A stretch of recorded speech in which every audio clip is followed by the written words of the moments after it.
Hello, hello again. My name is Dr. Khadija Mbeneka Ali Basambe.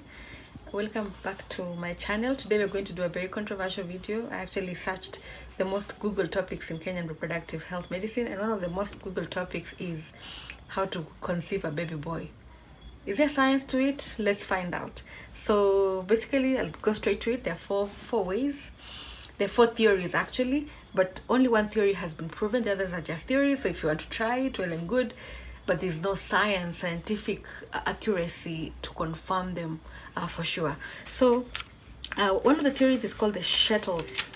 The Shuttles idea. And so this was by Dr. Landrum Shuttles in 1960, whereby he postulated that male sperms tend to be weaker and they tend to move faster, right? So when deposited into the female reproductive tract at the peak of ovulation, then there's more likelihood of conceiving a boy. A theory, yeah? But there's so many stories that have completely ruled out this Shuttle theory. And I think when people will ask, so how do you know a woman's peak fertility period? You'll see one of my videos. You can see the link below that I did on how to calculate your ovulation period, yeah?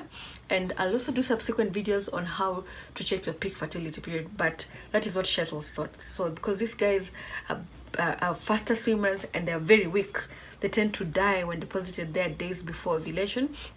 So when deposited there, like at the peak when a woman is releasing her egg, they'll swim faster and they'll tend to reach the egg faster and lead to conception of a baby boy.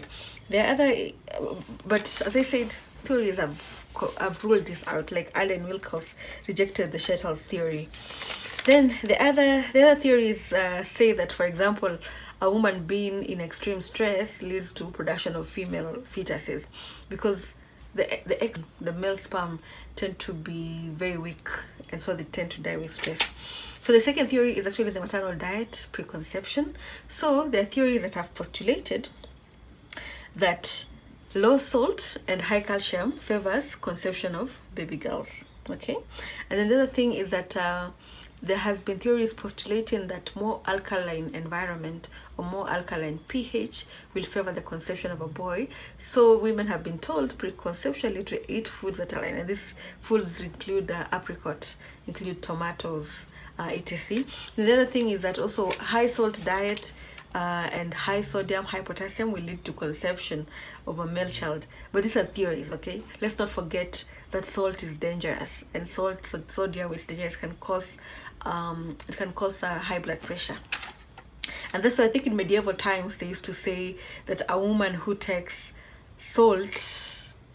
high salt, would tend to produce a boy child. Again, these are just theories. Then the third theory is the Billings Method. So Billings postulated that enhancing the sperm count ahead of a woman's peak fertility will lead to production of a male child. So Billings postulated that abstinence before a woman's ovulation period would increase the chances of producing a male child. But again, these are theories. And again, I insist, for you to check how to calculate the woman's fertile window, go and check my previous YouTube videos on this. But the surest method, this is the fourth method. It's not really a theory, it's scientifically proven. It's a pre-implantation genetic testing, and this is only done in IVF. So whereby after the embryos have been formed, before transfer to a lady, they can go through pre-implantation genetic testing, and then those that contain XX chromosomes are kind of like left behind, and those that have XY are the ones that are implanted into the woman's womb, which are transferred to the woman's womb for implantation.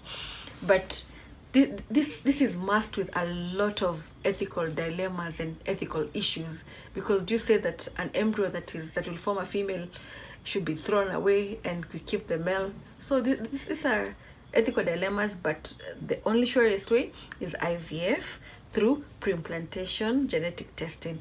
And again, I've seen countries whereby IVF is probably sponsored by the state, but when it comes to pre-implantation genetic testing, it's usually sponsored from the pocket of the patient. And in a country like ours, where the government does not sponsor IVF, so it would be very expensive. I don't think there's any center in Kenya that does genetic testing for this pre-implantation, unless it's done elsewhere in another country.